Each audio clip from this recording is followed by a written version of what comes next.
Amados, sejam muito bem-vindos. Dando continuidade à série Livros da Bíblia, hoje vamos explorar o livro de Ageu. Vamos conhecer quem foi Ageu, quais foram as suas mensagens e qual foi seu papel na história de Israel. Ageu é um dos 12 profetas menores do Antigo Testamento. Mas apesar de ser considerado menor em termos de extensão de suas escrituras, sua mensagem teve um impacto profundo na vida do povo de Deus. Vamos conhecer sua história, entender o contexto em que ele viveu e revelar as poderosas mensagens e profecias que Ageu entregou ao povo de Israel. Vamos descobrir juntos como as palavras de Ageu ainda influenciam nossas vidas hoje. Portanto, fique atento, pois no vídeo de hoje vamos falar sobre o livro de Ageu e seu ministério como profeta de Deus. O livro de Ageu é o 37º livro da Bíblia. Você o encontra no Antigo Testamento. Neste livro podemos acompanhar a história do profeta Ageu, que vivia em Jerusalém algum tempo depois do retorno dos israelitas do exílio na Babilônia. A autoria do livro é atribuída ao próprio Ageu. O livro é um dos mais curtos da Bíblia no Antigo Testamento, tem somente 2 capítulos, é um livro que dá para ler todo de uma só vez. No livro lemos que os judeus, após saírem do cativeiro na Babilônia e retornarem a Jerusalém, o povo começa a reconstruir a cidade e o templo que haviam sido destruídos. Mas ao retornarem da Babilônia, todos passaram a se preocupar com suas próprias vidas e com suas casas. Neste período, Zorobabel e Josué, o governador e o sumo sacerdote de Jerusalém, não medem esforços para incentivar o povo a se unirem na reconstrução de Jerusalém e do templo. É aí que o profeta Ageu aparece para auxiliar e incentivar o povo, dizendo que com a reconstrução do templo, Deus passaria a habitar ali, proporcionando paz e união a todos. Mas vocês irão ver que Ageu não foi bonzinho com suas palavras, ele foi contundente. Quando Ageu decide incentivar o povo a continuar com a obra do templo do Senhor, ele mostra que os judeus deveriam se preocupar mais em cuidar da casa de Deus do que com o que eles estavam fazendo. Através do profeta, Deus incentiva a todos a continuarem com a reconstrução do templo, e somente após a intervenção do profeta é que verdadeiramente o templo é finalizado.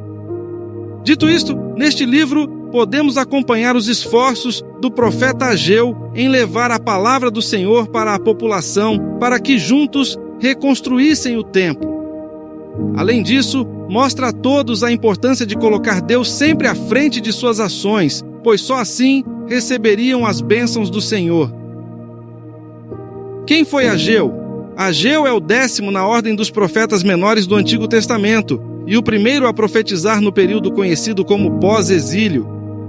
O nome do profeta Ageu em hebraico, transliterado para o alfabeto latino, é Shagai. O nome Shagai, Hagai, significa festivo ou nascido em uma festa. Esse significado reflete uma conotação de celebração e alegria, o que pode sugerir algo sobre o contexto de seu nascimento ou a alegria associada a ele. Diferente de outros profetas, como por exemplo o profeta Jeremias ou Isaías, a Bíblia não nos fornece informações detalhadas sobre a linhagem específica de Ageu, qual era sua tribo ou detalhes de sua família. A Bíblia não menciona seus antepassados ou se era casado e se tinha ou não filhos. A Bíblia apenas traz a figura de Ageu num momento específico, e depois ele some da narrativa bíblica do mesmo jeito que apareceu, deixando esses aspectos de sua vida pessoal envoltos em mistério. E Ageu viveu em uma época crucial para os judeus, que foi logo após o retorno do exílio babilônico. O exílio babilônico, que durou cerca de 70 anos, foi um período de grande sofrimento e perda para o povo de Israel, que viu Jerusalém e seu templo destruídos e foram forçados a viver longe da terra prometida. Em 538 a.C., um marco importante ocorreu quando Ciro, rei da Pérsia, emitiu um decreto permitindo que os judeus retornassem a Jerusalém para reconstruir o templo. Esse decreto foi resultado da ação divina sobre o coração de Ciro, conforme registrado em 2 Crônicas 36, 20 e 21 e Esdras 1, de 1 a 3. Deus havia prometido essa restauração por meio do profeta Jeremias, que profetizou que o retorno do exílio ocorreria após 70 anos de cativeiro. Jeremias 29, 10. Ciro, então, cumpriu o que Deus já havia anunciado pelo profeta, permitindo o retorno do povo de Deus à terra prometida e reconstrução do templo. Com o retorno, a reconstrução do templo tornou-se uma prioridade para restabelecer a adoração a Deus e reafirmar a identidade nacional dos judeus. O templo não era apenas um local de culto, mas também um símbolo da presença e da aliança de Deus com seu povo. Contudo, a reconstrução enfrentou vários problemas. O trabalho começou em 536 a.C., mas logo esbarrou em dificuldades significativas. Havia oposição de inimigos locais, principalmente entre os samaritanos, como registrado em Esdras 4, de 1 a 5, que tentaram sabotar os trabalhos, e também apareceu problemas internos de desânimo e desordem entre os próprios judeus. Para entender os desafios enfrentados pelo povo de Judá, é importante ler Esdras capítulo 4. Essa combinação de problemas, oposição dos inimigos de Israel e o desânimo do povo resultou em um atraso considerável na conclusão da obra. Neste contexto, as obras de reconstrução ficaram paradas por 16 anos e em 520 a.C. aparece na narrativa bíblica o profeta Ageu. O objetivo do profeta Ageu era bem claro. Ele recebeu o chamado de profeta para estimular e motivar o povo a retomar a construção do templo e colocar a casa de Deus como prioridade. Ageu enfatizou a importância de colocar a adoração a Deus acima das preocupações pessoais e garantiu que, ao obedecer a esse chamado, o povo experimentaria a bênção e a prosperidade prometidas por Deus. Ageu 1, de 2 a 8. Mas Ageu fez muito mais que isso. Ele também trouxe profecias escatológicas, como a gente vai ver neste vídeo logo mais à frente. Ageu profetizou em Jerusalém no ano de 520 a.C., durante o segundo ano do reinado de Dário, o Grande. Este período foi crucial para os judeus que haviam retornado do exílio babilônico e enfrentavam a difícil tarefa de reconstruir o templo, que havia sido destruído por Nabucodonosor em 586 a.C. A cidade estava em ruínas e o templo estava em um estado deplorável desde que os trabalhos de reconstrução haviam sido interrompidos por aproximadamente 16 anos devido à oposição dos samaritanos. Esdras 4:24. O livro de Ageu, no qual o autor é o próprio profeta, foi escrito precisamente neste período crítico, com o propósito de encorajar o povo a retomar e concluir a obra. O chamado de Ageu como profeta é bastante direto na narrativa bíblica. Deus levantou Ageu para motivar Zorobabel, o governador de Judá, e Josué, o sumo sacerdote, assim como o povo de Jerusalém, a colocar a reconstrução do templo como prioridade. O livro de Ageu é um escrito importante, pois traz o testemunho da urgência e importância da reconstrução, destacando a necessidade de restaurar a adoração e a identidade nacional dos judeus. Assim, Ageu desempenhou um papel vital ao mudar o foco espiritual e nacional do povo, ajudando os judeus a superarem os obstáculos e completar o que havia sido começado.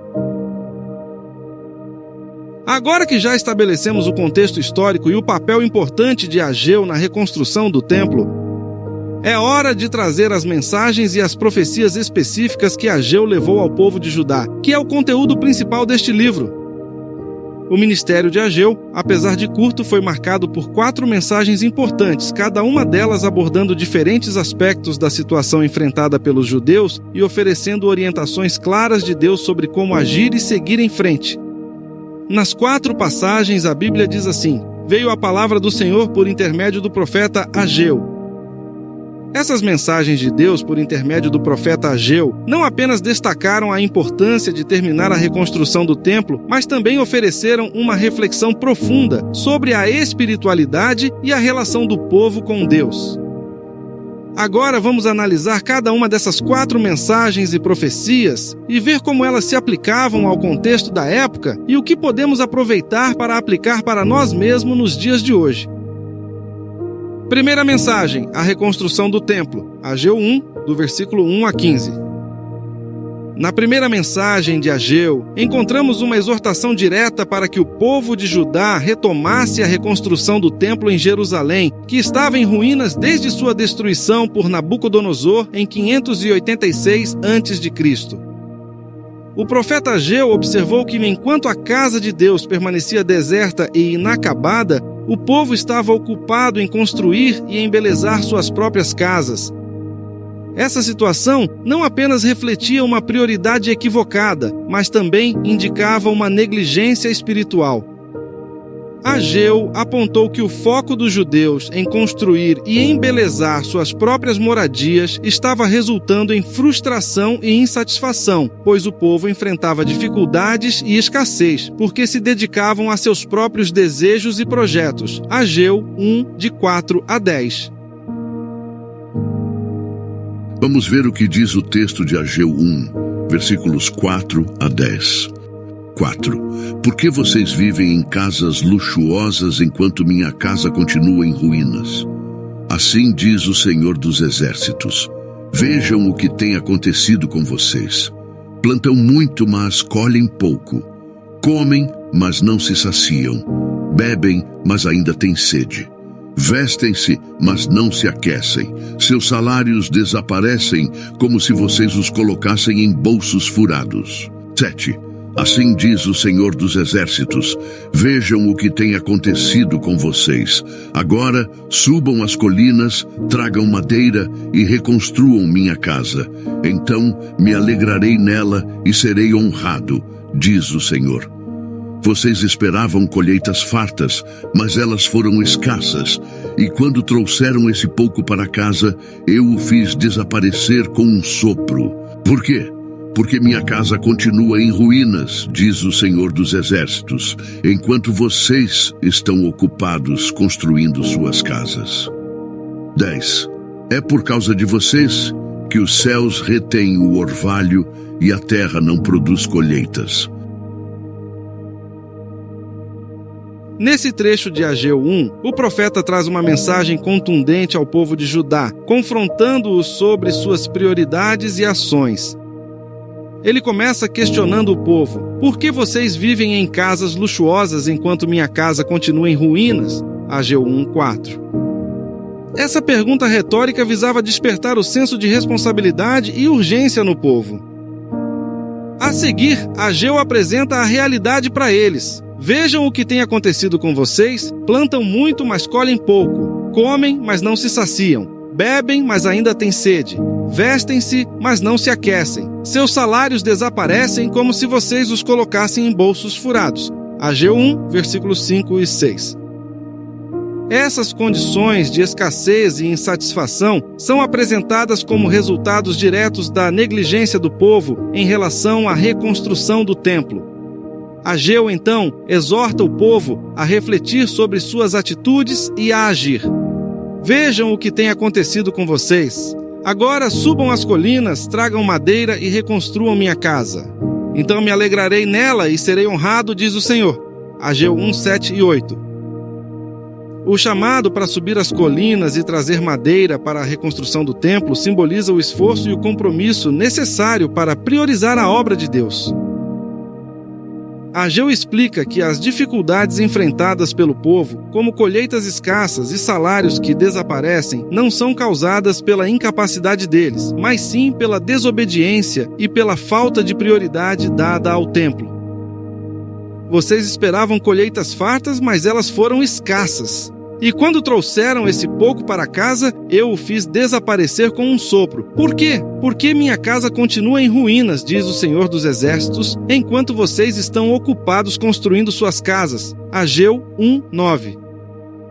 A expressão "eu o fiz desaparecer com um sopro" indica a ação direta de Deus, removendo as bênçãos devido à desobediência do povo. Finalmente, Ageu reitera que a falta de prosperidade é uma consequência da prioridade equivocada do povo. É por causa de vocês que os céus retêm o orvalho e a terra não produz colheitas. Ageu 1:10. Amados, pare para pensar. Você não acha que nessa situação há alguma coincidência com os dias de hoje? Esse versículos 10 de Ageu 1 destaca a importância de colocar Deus em primeiro lugar e a ligação entre obediência a Deus e prosperidade. Ageu desafia o povo a refletir sobre suas ações e a entender que a verdadeira prosperidade vem da dedicação e obediência a Deus. A reconstrução do templo não era apenas uma questão física de uma construção, mas também uma restauração espiritual e um realinhamento das prioridades do povo. A resposta do povo, liderado por Zorobabel, o governador de Judá, e Josué, o sumo sacerdote, foi imediata. Motivados pela mensagem de Ageu, eles começaram a reconstruir o templo com renovada energia e compromisso.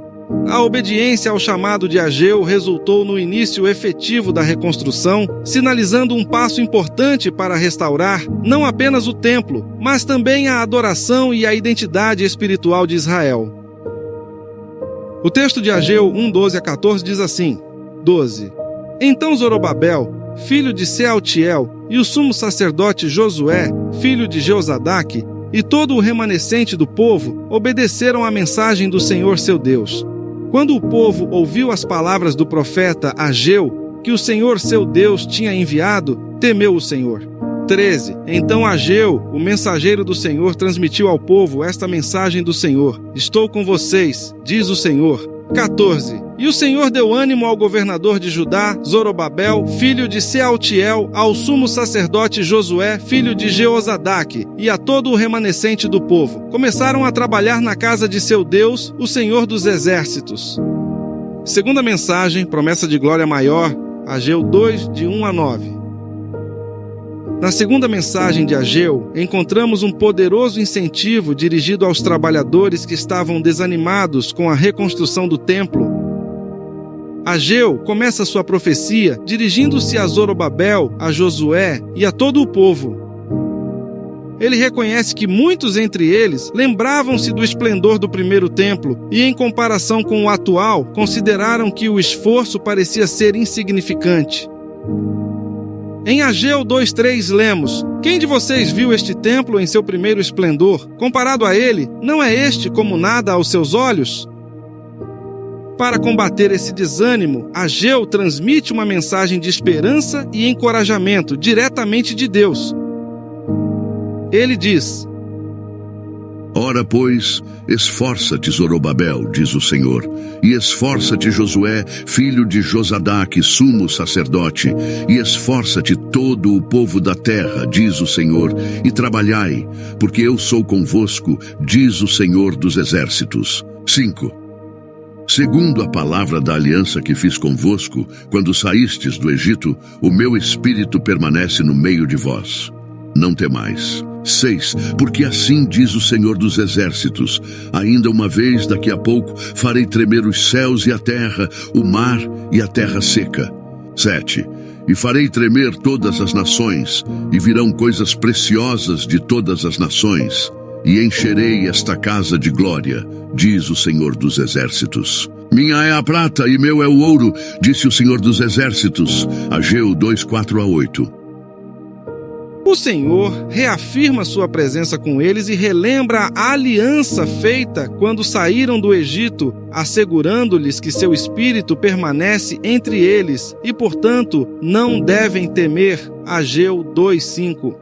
No versículo a seguir, versículo 9, Ageu então proclama a promessa divina de que a glória do novo templo será maior do que a do anterior. A glória desta última casa será maior do que a da primeira, diz o Senhor dos Exércitos. E neste lugar darei a paz, diz o Senhor dos Exércitos. Ageu 2:9. Essa promessa se baseia não nas circunstâncias visíveis, mas na confiança no poder e nas promessas de Deus. Um ponto principal dessa profecia de Ageu 2:9 é a promessa de que a glória deste segundo templo seria maior que a do primeiro, não por causa de sua estrutura física, mas apontava para a futura visitação do Messias. Jesus Cristo cumpriu esta profecia. O segundo templo, reconstruído sob a liderança de Zorobabel, seria o mesmo templo que Jesus visitaria séculos depois. A presença de Jesus, o Messias, traria uma glória incomparável a esse templo, cumprindo a promessa divina. Esse evento histórico, quando Jesus pisou no templo, marcou o cumprimento dessa profecia e elevou a significância espiritual do templo de uma maneira que o povo daquela época não poderia compreender completamente. O profeta Ageu destaca que, apesar das aparências e das dificuldades atuais, Deus tem o poder de transformar situações e trazer uma glória ainda maior. Essa mensagem é um chamado à esperança e à fé na fidelidade de Deus, que pode realizar grandes coisas mesmo em situações desfavoráveis. Ageu incentiva o povo a continuar seu trabalho com vigor e confiança, sabendo que Deus está com eles e cumprirá suas promessas. Essa segunda mensagem com profecia de Ageu não apenas encoraja a reconstrução física do templo, mas também reforça a fé do povo na provisão e na glória futura prometida por Deus. A presença de Jesus no segundo templo seria o ponto de cumprimento dessa promessa, trazendo uma glória que transcende qualquer esplendor material, destacando a importância espiritual daquele lugar. Terceira mensagem, pureza e bênção, Ageu 2, de 10 a 19. Na terceira mensagem, Ageu destaca a importância da pureza e da obediência para receber as bênçãos de Deus. Ele usa uma metáfora sobre a santidade e a impureza, mostrando que, enquanto as boas obras não podem purificar o pecado, a impureza pode contaminar as boas obras. Ageu 2, 12 e 14 ilustra isso. 12. Se alguém leva carne santa na orla das suas vestes e com ela tocar no pão, ou no guisado, ou no vinho, ou no azeite, ou em outro qualquer mantimento, porventura ficará isto santificado? E os sacerdotes responderam, não. 13. E disse Ageu, se alguém que for contaminado pelo contato com o corpo morto tocar em alguma destas coisas, ficará ela imunda? E os sacerdotes responderam, dizendo, ficará imunda. 14. Então respondeu Ageu, dizendo, assim é este povo, e assim é esta nação diante de mim, diz o Senhor, e assim é toda a obra das suas mãos, e tudo o que ali oferecem imundo é. Deus usa essa metáfora para explicar que, apesar de reconstruírem o templo, o povo precisava se purificar espiritualmente e mostrar obediência verdadeira para serem agradáveis a Deus. Ageu 2,14 destaca: assim também é este povo, o que oferecem ali é impuro. A seguir, Ageu relembra as dificuldades passadas devido à desobediência e impureza do povo e termina com uma promessa de bênção futura, se eles obedecerem e se purificarem. Mas de hoje em diante, abençoarei vocês. Ageu 2, 18, 19. Essa mensagem reforça que a pureza espiritual e a obediência fiel a Deus são condicionais para viver sob suas bênçãos. Quarta mensagem, promessa a Zorobabel, Ageu 2, 20 a 23. Ageu 2, de 20 a 23. Diz assim, 20. O Senhor enviou esta mensagem a Ageu. 21. Diga o seguinte a Zorobabel, governador de Judá. Estou prestes a abalar os céus e a terra. 22. Destruirei os tronos reais e arrasarei o poder dos reinos das nações. Derrubarei os carros de guerra e os cavalos. Os cavalos e seus cavaleiros morrerão, cada um pela espada do seu irmão. 23. Naquele dia, diz o Senhor dos Exércitos, tomarei a ti, meu servo Zorobabel, filho de Sealtiel, farei de ti como um anel de selar no meu dedo, pois te escolhi. Eu, o Senhor dos Exércitos, falei. Essa mensagem destaca a soberania de Deus em cumprir suas promessas e a importância da linhagem davídica no plano de redenção. No Novo Testamento, em Lucas 3, 27, Zorobabel é mencionado na genealogia de Jesus, indicando que ele faz parte da descendência terrena de Jesus, sendo ancestral de Maria, mãe de Jesus. Ao prometer que Zorobabel seria como um anel de selar, Deus reafirma a continuidade da linhagem davídica, apontando para o futuro Messias que haveria de vir. Ageu também profetiza que Deus fará tremer os céus e a terra e transtornará o trono dos reinos, e Ageu 2, 21 e 22, trazendo desordem aos poderes gentios. Olha, essa profecia tem um significado profundo, sugerindo uma intervenção divina que mudaria radicalmente o cenário político e militar da época. Mas, historicamente, essa profecia não teve um cumprimento imediato. Logo, essa profecia aponta para eventos futuros e pode ser vista sob uma luz da escatologia, pois trata-se de eventos relacionados aos eventos finais da história do mundo e da humanidade. Escatologia é uma área da teologia que se concentra no estudo dos eventos finais da história do mundo e da humanidade, de acordo com as Escrituras. A palavra escatologia vem do grego eschatos, que significa último ou final, e logos, que significa estudo ou discurso. Mas ainda faremos aqui no canal vídeos sobre o tema da escatologia. É um tema fascinante, pois abrange várias áreas do estudo da palavra de Deus. A escatologia abrange temas como a segunda vinda de Cristo, que é o retorno de Jesus Cristo à Terra, conforme prometido nas Escrituras, a ressurreição dos mortos, que é a crença na ressurreição corporal de todos os mortos no final dos tempos, o juízo final, que é o julgamento de todas as pessoas por Deus, onde seus destinos eternos serão determinados, o reino de Deus, que é a plena manifestação do reino de Deus com a vitória final sobre o mal e o estabelecimento de um novo céu e uma nova terra, e a eternidade, que é a vida eterna com Deus para os salvos e a separação eterna de Deus para os não salvos. Em termos bíblicos, a escatologia é essencial para entender as promessas de Deus sobre o futuro e como essas promessas afetam a vida presente dos crentes. Conexões escatológicas de Ageu. No livro de Apocalipse, especialmente em passagens como Apocalipse 6, 12 a 17, vemos descrições de eventos dramáticos onde o céu recolheu-se como um pergaminho quando se enrola, e todos os montes e ilhas foram removidos de seus lugares. Essa linguagem é semelhante à de Ageu, sugerindo que Deus, em seu tempo, intervirá de maneira poderosa para estabelecer seu reino definitivo.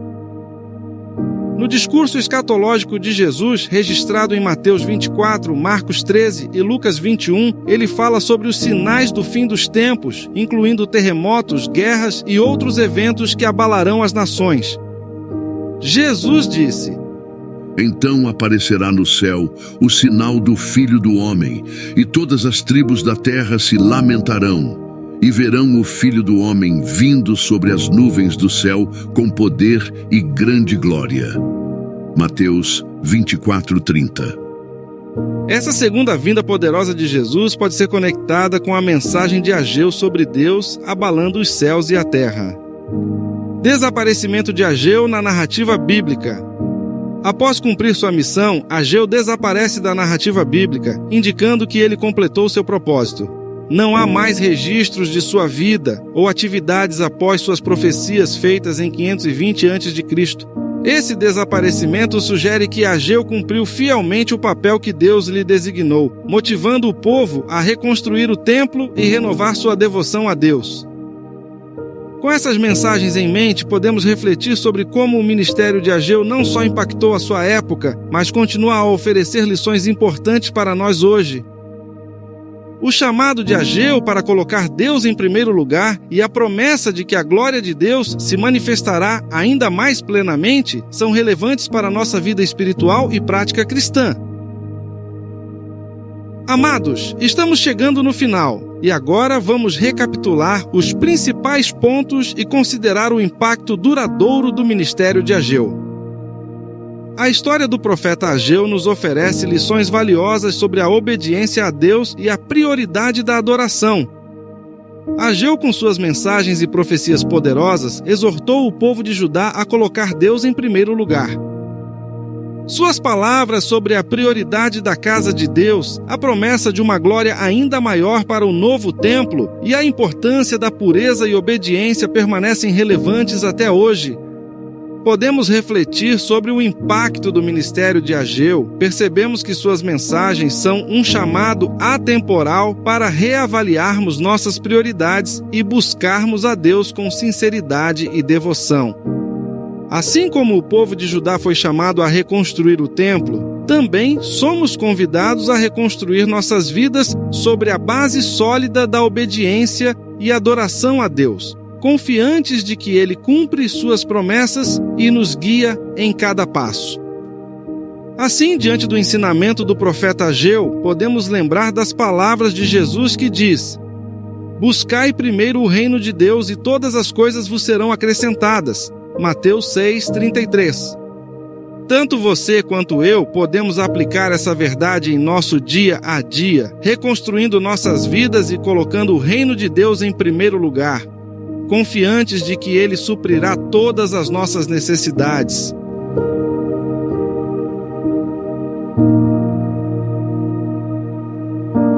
Muito obrigado por assistir até aqui. Não se esqueça de verificar se você está inscrito no canal e de compartilhar este vídeo para que mais pessoas possam conhecer e entender o livro de Ageu. Que Deus nos abençoe sempre. Amém.